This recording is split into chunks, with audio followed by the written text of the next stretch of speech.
The state of Illinois is looking to pass an anti-landlord harassment bill that some say would bully landlords into not raising rents or evicting bad tenants. I'm Tony, and this is Real Estate Investing and Landlord News. All right, so I have an interesting article for you today, and it's coming out of the state of Illinois, the home of Chicago.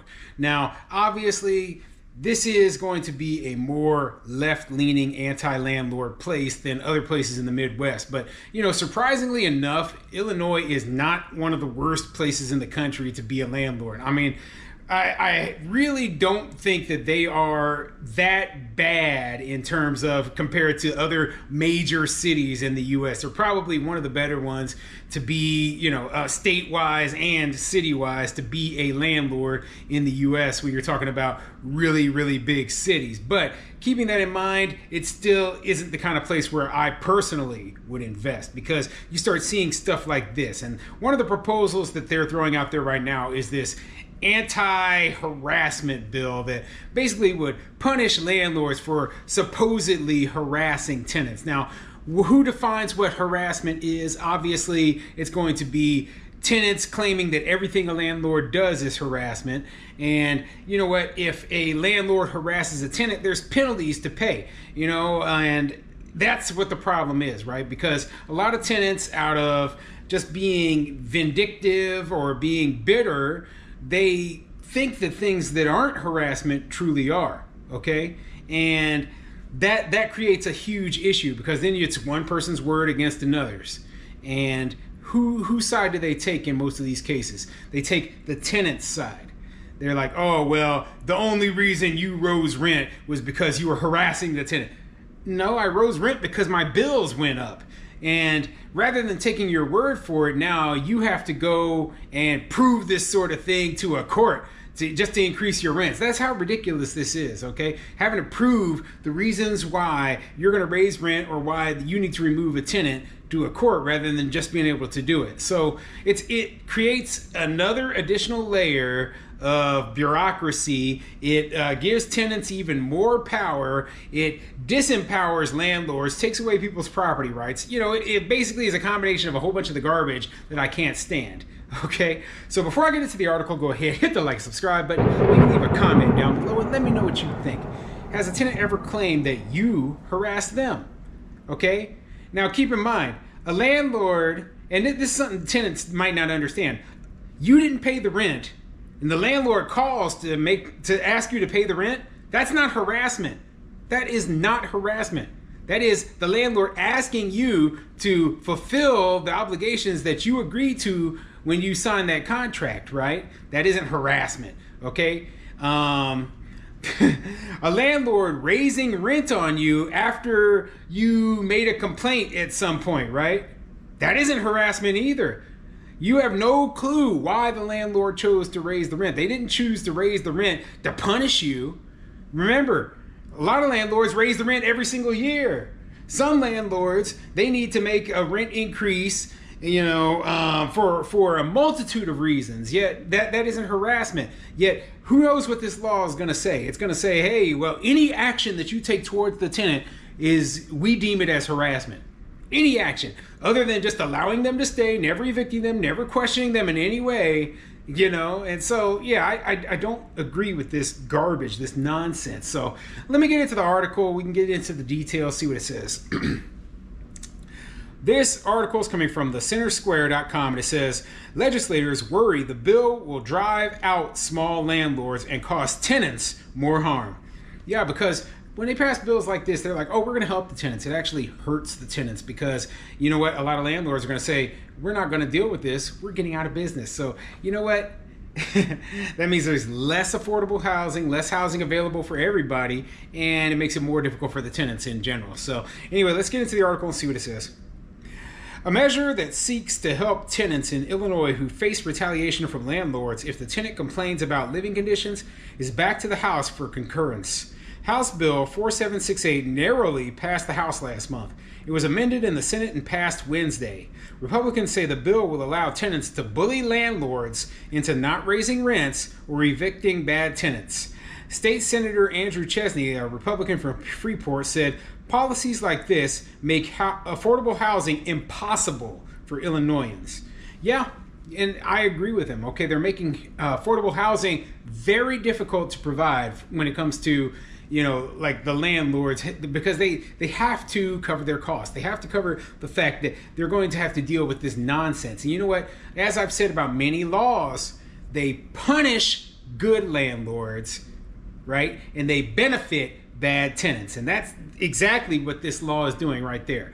A bad tenant who, is pissed off about a rent increase could claim that the landlord is only increasing the rent because they're harassing them, and what is the end result going to be? Is it going to be that the tenant is allowed to not have the rent increase and then the landlord has to subsidize this tenant's living for as long as they want to stay there?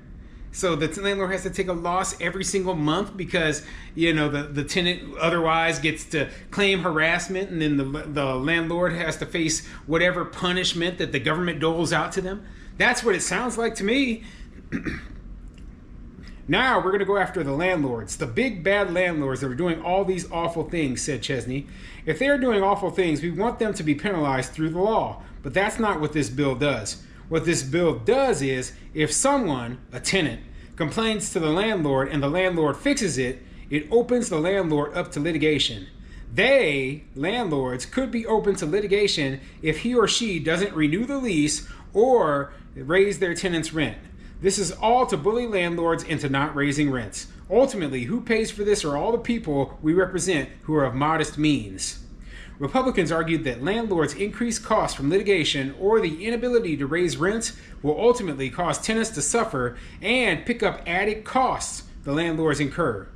So yeah, and that is exactly what's going to happen, okay? If the tenants know they can bully their landlord into not raising the rent by claiming that, the landlord's harassing them, then that's exactly what they're going to do, because there's a lot of dishonest people out there. There's a lot of people out there who only have their own best interests in mind, and they don't give a crap if the landlord loses money every month. That's why, when we talk about agreements, I don't like putting a middleman into any transaction, the middleman being the government. The government being in the middle of a transaction between a landlord and a tenant is always going to be a bad idea, because the government has no clue about how businesses operate. They have no clue about the profits needed in order for the business to survive. Okay, all they know is, this doesn't look fair. Well, you know what? That's wonderful that you don't think that this monthly rent is fair, but do you know how much I actually make after I pay all my bills on, for each property? It's not that much. It's not that much. If I told you that for each unit you own, you might only make $200 or $300 a month. Okay, I mean, remember, the tenant could be paying you $2,000, and here you are, after you pay all your bills, all your expenses, everything, you're only coming up with $200 or $300.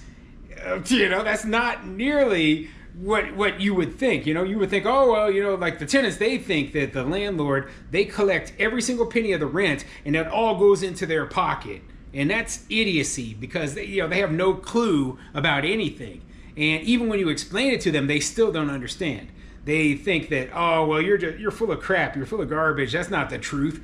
Like we pay for our properties with cash, or like we just have huge money pins with, like Scrooge McDuck that we're diving in full of gold coins. No, none of that is true, and it's complete nonsense. The bill got 62 yes votes in the House last month. In the Senate on Wednesday, the bill's sponsor, State Senator Karina Villa, a Democrat from West Chicago, urged members to vote yes because her constituents tell her about how they face retaliation in that the landlords won't renew their lease if they complain about toilets that don't flush. So one tenant told you about a landlord who wouldn't renew their lease because toilets won't flush. Right? And then the other 1,000 landlords out there who are doing everything right, who've never had a problem with their tenants, they're all going to suffer. So this is the logic that a lot of these politicians have. They're like, we have a problem where this is happening with one person in this one situation over here. So rather than going after that one person and, telling them, hey, you can't do that, they say, we're going to punish all landlords. thousands of landlords. And so this is why I say a lot of good landlords are going to get caught up in this net. They're going to end up with ridiculous amounts of litigation against them. They're going to be paying fines to the whatever the punishment is, right? I don't even know if they have a punishment for this yet, right? But they will. They always do. And the end result is that a lot of those landlords, especially the mom and pops, they're going to get out of the business. They're going to be like, you know what, it's not worth it. It's not worth my time. Or they're going to say, we're not going to invest in Chicago anymore. Illinois.